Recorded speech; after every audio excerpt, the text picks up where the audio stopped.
안녕하세요, 여러분. 오늘 8월 22일 금요일 컨텐츠입니다. 오늘 장 마감했고요. 우리 시장이 이번 주에 변동성이 좀 컸죠. 장이 3,300대를 목전에 지난 7월 말 터치 이후에 지금 좀처럼 상방 돌파를 못하고 있고요.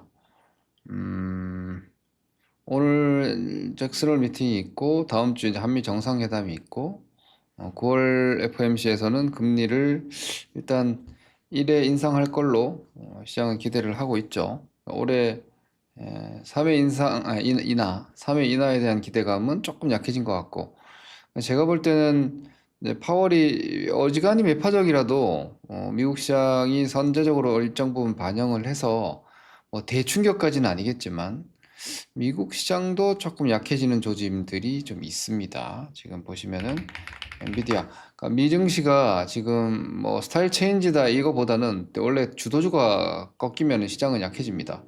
근데 엔비디아가 단기적인 채널이 일단은 좀 깨졌고요. 실적 발표에 대한 부담감, 뭐 그리고 이후에 성장 정체에 대한 우려감도 조금 있는 것 같고 여전히 뭐 AI라는 장기적인 플랜은 유지가 되고 있지만 전체적인 미증시의 움직임도 지금 보면 팔란티어 같은 종목들도 엔비디아 팔란티어가 대표적으로 이번 4월달 이후에 가장 강력한 랠리를 보인 종목들인데 좀 꺾이는 양상들이 좀 나오고 있고 어제 월마트의 하락이나 이런 부분들도 사실 경기가 둔화되지 않는 상태에서의 단기 변동성은 올해 4월 달에도 보셨다시피 특히나 미국 시장은 이 숫자에 대단히 민감하기 때문에 그러니까 경기는 곧 실적입니다. 기업들의 이익이 이 경기에 따라서 연동되는 것이고 소비 경기를 뭐 직접적으로 타격을 받는 게 미국 시장이니까 경기가 둔화가 된다는 거는 실적이 악화가 된다는 거죠. 근데 지금 시장은 경기가 악화가 되면 금리가 올라간다는 걸로 자꾸 금리가 내려간다는 걸로 방어를 하고 있는데 제 경험적으로는 경기가 둔화돼서 이익이 깨질 때 금리가 충분히 내려갈 때까지는 이 이익 감소에 오히려 시장은 더 포커스를 맞춥니다. 금리 인하에 대한 유동성보다는 이게 항상 제가 말씀드리는 실적은 EPS의 개념이고 금리는 PER의 함수이기 때문에 일단은 EPS에 반응하고 나중에 금리가 충분히 내렸을 때 PER로 시장이 올라가는 거다라는 제 이론에 대한 제 경험적인 관점에서 보면 지금은 약간 경계감을 조금 가지고 보는 게 좀 보수적으로 보는 게 조금 더 이롭지 않을까 싶은 생각이 드는 시황으로 지금 전개가 되고 있습니다. 전체 흐름으로 보면은 아, 미국 시장도 뭔가 조금 둔해지고 있고 우리 시장도 시장 지수도 지금 어쨌거나 이 기술적 라인이 깨진 상태이고 저는 통상 이런 이 차트상으로만 놓고 보더라도 제가 지수를 매매하더라도 이런 시그널이 나오면은 저는 기본적으로 반등시 매도를 한번 합니다. 반등시 매도를 한번 합니다. 근데 별로 안 좋아하는 얘기인데 반등시 매도를 하는 국면은 사실은 이극대화 국면이 아닌 겁니다. 이극대화 국면이 아니고 약간 뭐랄까 손실 대비 내지는 방어 혹은 이익 확정 이런 게 좀 더 이로운 시장 국면으로 조금 들어가고 있는 듯한 모습입니다. 뭐 그렇다고 제 이야기를 뭐 폭락론 이런 걸로 해서 이어서 연결 짓는 것은 저는 원치 않고요. 저는 뭐 예언가가 아니기 때문에 그냥 전략적인 판단을 해야 된다는 관점에서 보면 우리가 주식시장에서 여러분들이 투자를 오래 할수록 느끼는 거지만 뭐 30%, 50%의 수익도 수월하게 나는 국면이 있습니다. 이 수월하게 이 정도의 고수익이 나는 시장이 있고 정말 3%, 5%도 참 쉽게 안 준다 싶은 시장이 있거든요. 그러니까 아직 이 정도는 아니에요. 이 정도의 시장은 사실은 마이너스 10%가 쉽게 나는 장이에요. 이거는 거의 뭐 약세장에 가까운 거고, 지수가 약하더라도 이게 종목들로 수익이 잘 나는 장이 있습니다. 근데 지금은 우리 시장도 지금 약간 그 조방원전 뭐 이런 종목들 주도주들이 내려와서 리바운드를 하고 있지 지금 신고 추세 강화가 되고 있지 않거든요. 그러니까 주도주 약화, 시장 약화. 많은 분들이 기존에 우리는 뭐 작년, 재작년부터 계속해서 제가 여러분들께 계속 주도주 논리를 저는 항상 말씀드리니까 뭐 방산, 전력망 그리고 올해 같은 경우는 원전, 조선 이런 쪽으로 계속 강조드리고 화장품도 했고 근데 이런 주식들을 많이 커버들을 못 하셔서 좀 안타깝게도 개인 투자들 많은 분들이 주도주가 꺾이길 바라시더라고요. 왜냐하면 이 주도주가 꺾이면 소외됐던 내 주식이 좀 올라가지 않을까라는 기대를 하시는 것 같은데 주도주가 꺾이면 시장이 약해집니다. 지금 우리 시장도 지금 기존의 주도주군들이 뭔가 수급적인 크랙이 좀 생기는 모습을 보이고 있고 단기적인 밸류에이션 부담을 좀 느끼는 양상들이 나타나고 있다는 거예요. 그러니까 지금의 주도주라는 것은 현재 국면에서 이익을 가장 잘 내는 기업들이에요. 그렇게 이 영업 환경이 좋고 현금 흐름이 좋은 섹터들이 주가가 뻗어나가지 못하고 약해지는데 뭐 어줍지 않은 업황인 종목 섹터들이 올라갈 수가 없죠. 그러니까 여러분들이 생각하시는 주도주가 먼저 올라간 게 좀 쉬는 동안 소외주가 올라오는 이 순환은요. 이걸 우리가 순환이라고 하는데 이게 이제 순환 이게 역전 시세 혹은 이건 롱숏 페어링이라고도 하는데 롱숏 페어링 전략상의 언와인딩이라고 하거든요. 언와인딩이라고 하는데 이게 이제 롱숏으로 벌어졌던 게 좁혀지는 과정인데 이것도 기반적으로 시장이 우상향일 때 나타납니다. 시장이 좀 이렇게 완만하다가 이게 보통 어떤 식으로 나타나지? 재밌는 게 시장이 완만하게 움직일 때는 이렇게 강한 종목 먼저 강한데 시장이 이렇게 팍 강해질 때 이런 현상들이 생기거든요. 소외되어 있던 것들이 올라오면서 그동안 강했던 게 좀 약해지고 근데 지금은 이게 아니라 장 자체가 약해지면서 주도주들도 같이 지금 좀 약해지고 있다면 얘네들도 같이 꺾입니다.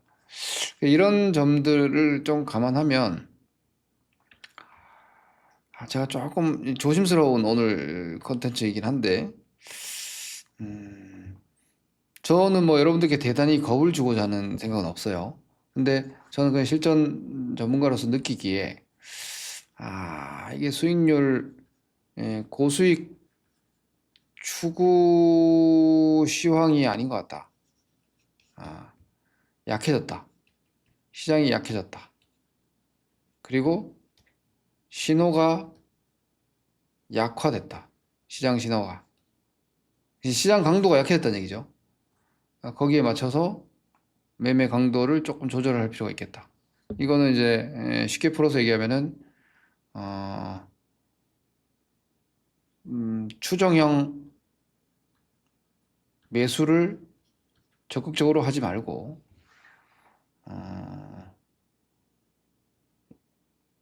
약간 변동성 대응, 변동성에 대한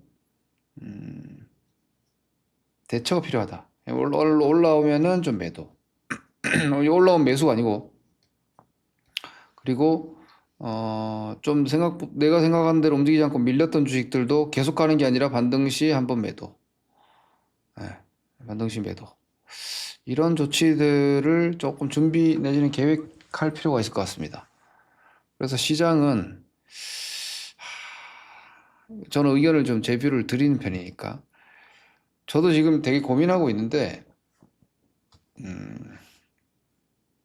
다음 주 8월 말 9월 초 9월 17일 FOMC니까 8, 9월 구간이 지금 8월 달부터 현저히 시장이 약해진 게 좀 느껴지지 않습니까? 지금 다행히 뭐 종목들이 반등하고 있지만 8, 9월 전략이 지금 9월로 이제 넘어가고 있는 상황에서 반등 시 비중을 조금 높이자. 그리고 어, 차익 실현에 대한 비중도 좀 높이자. 이런 의견을 조금 드리고 싶어요. 그리고 그러니까 이렇게 되면은 이제 계좌의 현금 비중이 좀 늘어날 거 아닙니까? 현금 비중이 조금 생길 거 아니에요? 계좌의 현금 비중이 생기면 계좌 변동성이 내려갑니다. 계좌 변동성이 조금 낮아집니다. 당연히. 그래서 제가 지금 좀 권하는 방식이 다음 주 8월 9월 초 정도까지를 좀 길게 놓고 보면 재료들도 뭐 나오는 재료주들도 마찬가지 재료가 노출되거나 이렇게 됐을 때 오히려 약간 차익 실현 전략으로 좀 가셔도 되지 않을까. 뭔가 지금 시장이 조금 약해졌다. 그 앞으로 시장은 그럼 계속 약할 거냐? 그건 모르겠고요. 저는 그것까지 그리고 지금 얘기한다기보다는 좀 약해졌다. 미국의 금리에 대한 스트레스는 저는 뭐 애초에 가지고 있기 때문에 금리가 인하 초기는 저는 조금 조심해야 된다는 쪽입니다. 항상 금리 인하 초기는 경기 지표가 경기가 둔화되는 게 동반되기 때문에 저는 이런 국면을 사실 별로 좋아하지 않습니다. 약간 그런 구간으로 좀 들어가고 있는 듯한 모습도 미국 시장도 있는 것 같고 그래서 조금은 약간 방어적 전략 내지는 좀 전략의 유연성이 좀 이제부터는 필요할 것 같아. 그동안은 좀 마이웨이로 그냥 막 치고 나왔다면 이제부터는 그냥 바이앤홀드성 종목 전략으로 모든 포트를 운영하기보다는 좀 제가 히트앤런 지난달부터 말씀드리고 있는데 단기로 먹고 들어가 밑에서 받아서 먹고 빠지고 이게 제가 아카데미에서 지난달 이번 달 전략에서도 많이 말씀드렸는데 그런 식의 대처가 나을 것 같아요. 일단 그런 식의 전략적인 고민을 좀 해보시고 종목은 이제 뭐 어떻게 할 거냐. 종목은 이제 큰 줄기에 맞춰서 시황 연동하는 종목들은 시황 전략을 같이 가져가시고 오히려 좀 개별성 강한 종목들은 혹은 어, 개별성 내지는 박스형 종목들이 예를 들어서 최근에 보면 IT 쪽이 약간 이쪽이 좀 보입니다. 이런 것들이나 뭐 일부 종목들은 개별 단기 매매, 뭐 단기 한 10% 내외 매매 정도까지는 여전히 될 것 같아요. 그래서 제가 이번 다음 주에 진행하는 종목 아카데미도 당연히 이런 유형의 종목들 위주로 권해드릴 거고 중기 리딩 해드리고 있는 종목들에 대해서는 어떻게 컨트롤 할지를 쭉 설명을 해드릴 테니까 다음 주 수요일에 진행하는 아카데미들도 뭐 많이들 수강하셔서 보시고요. 이런 식의 제가 뉘앙스가 이렇게 시황 뉘앙스를 약간 보수적으로 드리는 게 진짜 오랜만인 것 같은데 급락한다, 폭락한다 이거는 아니고 그건 모르겠어요. 뭐 조정이 어떤 패턴일지 향후에는 가봐야 되겠지만 그림을 그려드리자면 이렇습니다. 저는 반등 시 매도, 축소. 그러니까 한마디로 반등 시 현금을 확보를 조금 하자. 이 정도. 그리고 단기로 넘어가도 마찬가지. 예를 들어서 주도주들은 넘어가는 애들이 있을 거 아니에요. 넘어가는 돌파도 추종 매수가 아니고 약간 차익 실현을 하는 게 낫지 않을까. 왜냐면 변동성 장이면 주도주들도 넘어갔다가 다시 깨져가지고 이렇게 박스 치는 경우가 다반사거든요. 좀 제가 시황 의견을 조금 보수적 전환이라고 말씀을 좀 드릴게요. 시황 전략을 조금 보수적으로 전환을 할 필요가 이제는 있을 것 같아요. 이렇게 해놓고 시장 제가 볼 때는 이런 뷰가 갑자기 막 확 바뀔 것 같진 않으니까 당분간 좀 까다로운 장세일 것 같으니까 이런 까다로운 장세는 어차피 수익이 잘 안 나요. 그러니까 좀 보수적으로 가서 계좌 변동이 적으면 당연히 수익이 잘 안 나겠죠. 하지만 들고 수익이 잘 안 나면 깨집니다. 하지만 현금을 확보해놓고 수익이 잘 안 나는 장에서는 일단 내가 방어가 되는 거니까 전략적인 판단에 있어서 그동안은 그냥 원사이드하게 상방 쪽만 시황뷰는 보고 왔다면 이제는 시황뷰 자체를 약간 단기적으로는 당분간은 좀 보수적인 전략적 판단을 좀 우선시하는 것이 올해 연말까지의 주가 수익 추구에도 좀 이로울 것 같고 그렇게 해야 내년까지도 이제 하반기 들어 접어왔으니까 내년까지도 계속해서 계좌를 돈을 벌면서 갈 수 있는 전략적인 판단이 될 것 같은 생각입니다. 이건 저의 그냥 개인적인 뷰니까 한번 고민을 좀 해보시고 여러분들의 향후의 매매 계획에도 참고가 되시기를 바라는 관점에서 의견 드렸습니다. 이유는 이전부터 많이 말씀드렸지만 뭐 기술적 이유도 있고요. 밸류에이션 이유도 있고 합니다. 그리고 향후에 그럼 중장기적으로 어떻게 되느냐? 뭐 5,000포인트 너는 현 정부의 뭐 5,000포인트 공약을 믿는다고 했잖아. 그건 장기적인 관점이고. 그죠? 현 정권은 아직까지 5년 횟수로 그대로 5년 남았잖아요. 그리고 지금 뭐 상법 개정 이게 중기 비름 상법 개정이랑 배당 확대 그리고 자사주 소각 의무화 이런 것들이 지금 시행이 되잖아요. 이번에 더센 상법 개정 다음 주에 통과될 거고 배당 분리 과세 세율도 확정될 거고 아마 이거 그 50억 유지하는 쪽으로 가면은 이제 다음 주에 이렇게 반등이 조금 나올 수 있어요. 그것도 이제 제가 쫓아가는 매수가 아니라 오히려 매도 쪽으로 보자는 얘기예요. 이 재료가 이미 노출됐으니까. 그러면 이거 이제 끝났느냐? 그게 아니라 이게 나중에 이제 실효적 시세가 나오려면 이런 것들에 호응하는 외국인 자금들이 들어와야 돼요.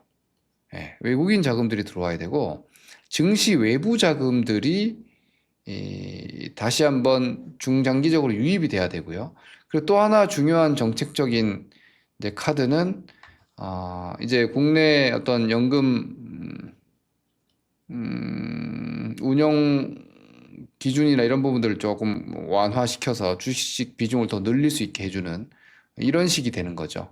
혹은 이런 뭐 아이디어성 상품들이 나와서 주식의 수요의 근간이 돼주는 이런 연금성 어떤 그 정책 지원이나 이런 것들이 좀 나와준다면은 다음 또 레벨업 되는 기반이 될 테지만 지금 우리가 알고 있는 이 내용들로 시장이 한번 시세를 주었고 이 시세가 향후에 진짜 배당이 늘어나고 자사주 소각이 확대되고 그리고 거버넌스 문제가 좀 완화 해소되는 걸 실효적으로 확인하는 것은 제가 볼 땐 2025년도 결산과 주총 뭐 이런 부분들을 우리가 보면서 이 당시에 이제 배당 확대 여부나 이런 것들을 좀 보면서 실효적인 확인이 될 것 같거든요.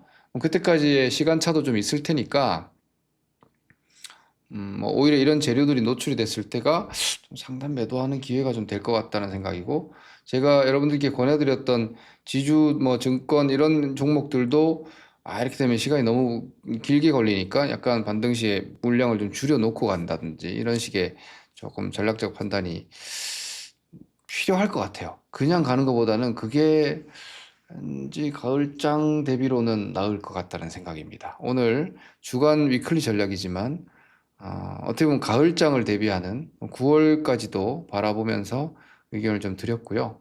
저도 실제로 이런 전략적인 기반 하에서 움직이고 있고 우리 아카데미도 이런 상황에서 어떤 종목들을 걷어내고 또 혹은 단기 공략이 오히려 필요한 종목들도 있거든요. 해야 되는지를 종목 아카데미에서 계속해서 뷰해드리고 있으니까 이런 점들 제 무료 유료 유튜브 콘텐츠와 종목 아카데미 유료 내용들 잘 활용해서 좋은 성과 계속해서 가져갈 수 있도록 해봅시다. 그리고 이런 국면이 오히려 더 어렵고 민감해요. 자산이 좀 여력 되시는 분들은 멤버십 라이브 들어오시면 저랑 같이 시황 대처, 뭐 혹은 현금화 대처, 뭐 이런 것들 되실 거니까 쉬울 때, 좋을 때는 다 벌 수 있어요. 누구나 벌 수 있는데 이렇게 조금 시장이 까다로워졌을 때가 진짜 중요합니다. 작년, 재작년 여러분들 돈 잘 못 벌었잖아요. 왜냐면 작년, 재작년이 까다로운 시장이었죠. 예, 저는 그때도 수익을 많이 내왔기 때문에 이런 시장에서도 저는 전략적 판단을 항상 하니까 뭐잘 참고해 보시기 바랍니다. 주말 쉬시고 다음 주 화이팅 하시기 바랍니다. 한 주가 고생 많으셨습니다. 감사합니다. 김동현입니다.